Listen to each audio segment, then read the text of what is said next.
The metadata element is used to provide additional metadata about a web page.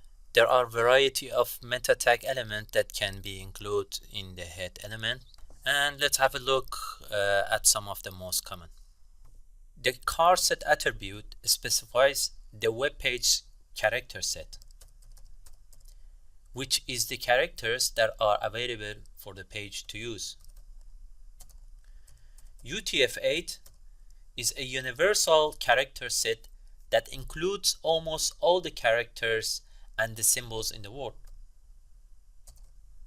So for most web pages, you would set the character set attribute of a meta tag to a UTF-8. The head element can include multiple meta elements. So let's add another couple of common ones. Author and description are specified using name and content attributes. Name specifies the type of meta element, and content provides the actual meta content. So to add author's detail, we can add meta element with the name of author,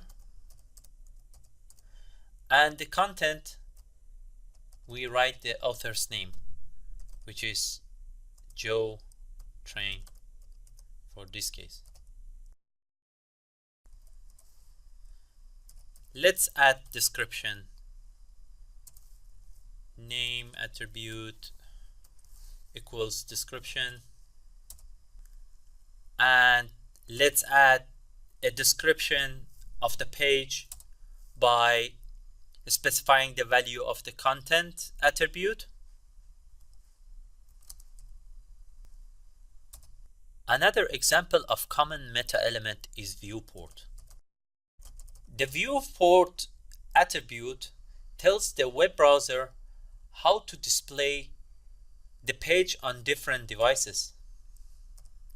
We will explore viewport options later in the course. For now, we'll specify the common setting.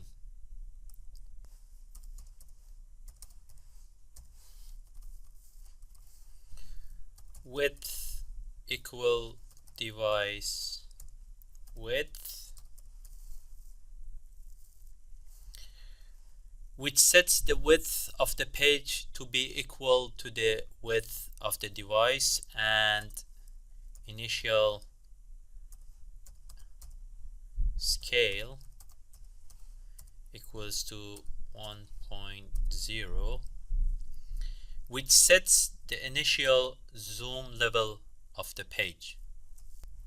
Finally, keywords attribute can be used to list keywords for your web page.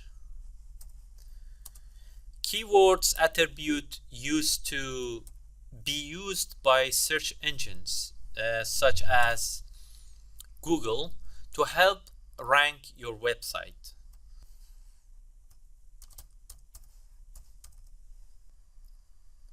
But they now rely on more sophisticated methods.